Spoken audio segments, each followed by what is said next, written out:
highlights. Every night on 5. Now on 5 Action, we've got all the latest from entertainment news on 5.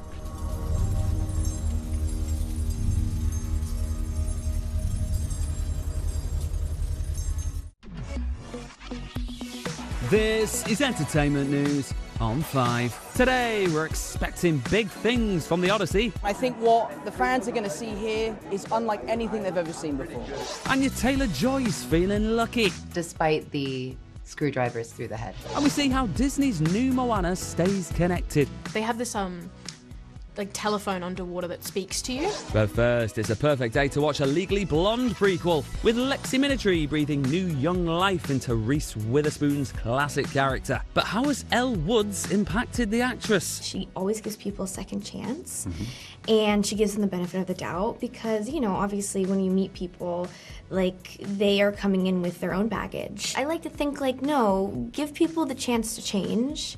Don't be walked over, but, you know, like, I think nowadays, more than ever, extending a hand and trying to see the best in people is the way to go. And now, it's almost time to set sail on the Odyssey as Christopher Nolan's ancient epic journeys into cinemas. And to whet appetites, they've released a behind-the-scenes featurette showing just how green screen averse the whole thing was. As an actress, it's such a luxury to be in such an immersive space. I don't have to pretend like I'm on a boat. I am on the boat. I mean, every location we went to, I would get there and I'd just start laughing, go like, who thought you should shoot a movie here? You know, we're shooting in Nestor's Cave in Greece. It's this incredible place, but nobody's ever tried to shoot a film up there. I don't know any other director who would try it. Well, it sounds like locations were the least of his worries, to be honest. How about the size of the kit? As the cast and crew gathered in London for the world premiere, they still had his massive camera on the brain. The camera's really loud. So what that meant in the past is you couldn't do an intimate scene. You couldn't do this, you and I talking, because the camera sounds like, you know, a leaf blower. So they built a box around it. I was really impressed with the way Hoyta and Chris kind of just moved it around and treated it as though it was a regular camera. And I was like, that thing is massive. It's been a learning curve, it's been a challenge, and I think what the fans are going to see here is unlike anything they've ever seen before. Next, Cassius Clay has a date with Destiny in the trailer for Prime Video's new limited series, The Greatest. From the creator of Cross and exec produced by Michael B. Jordan, the show explores the rise of Muhammad Ali. I'm the fastest. I'm the strongest. I can't be beat. I'm going to be the youngest heavyweight champion ever. I'm the fastest. I'm the strongest. I can't be beat. I'm going to be the youngest heavyweight champion ever. You might need a bit of luck if Anya Taylor-Joy's not used at all. Her new show Lucky's coming to Apple TV. An action-packed crime thriller she not only starred in, but helped produce as well.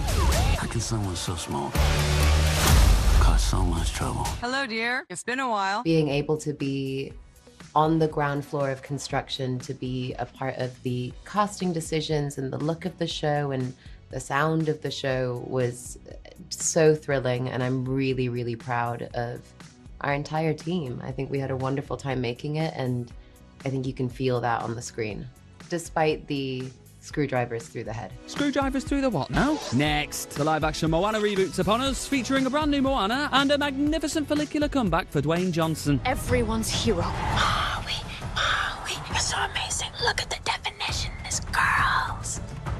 It's true, I do have beautiful hair. But as this one's in the flesh, it meant actually getting wet for a change, with Catherine Legaya having to deep dive into the role. Everything that was fully submerged was insane, because I think the biggest part of it is you just can't see anything. You actually cannot see a thing. So they have this like telephone underwater that speaks to you, and so you'll hear action and cut through the telephone, and you have to like take the kind of like air mask off, you take the goggles off, and then you're just kind of like freeloading in the water. It's nuts. Finally strap yourselves in for another season of Silo on Apple TV. Rebecca Ferguson's post-apocalyptic sci-fi is back with a little explainer for those of you who need to be spoon-fed the plot.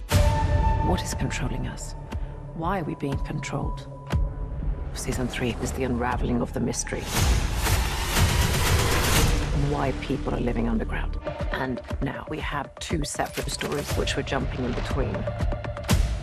Explaining the world that came before. I expect the world that came before looks a lot like this one, to be honest. See you in the bunker. Goodbye.